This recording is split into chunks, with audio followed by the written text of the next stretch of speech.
A magnitude 4.2 earthquake occurred.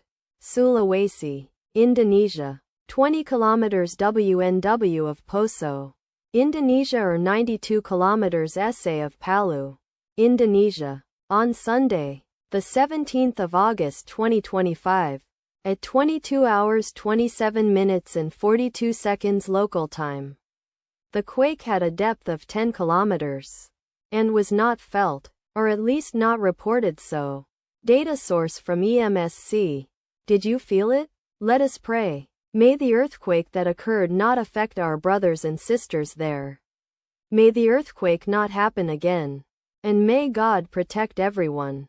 Amen.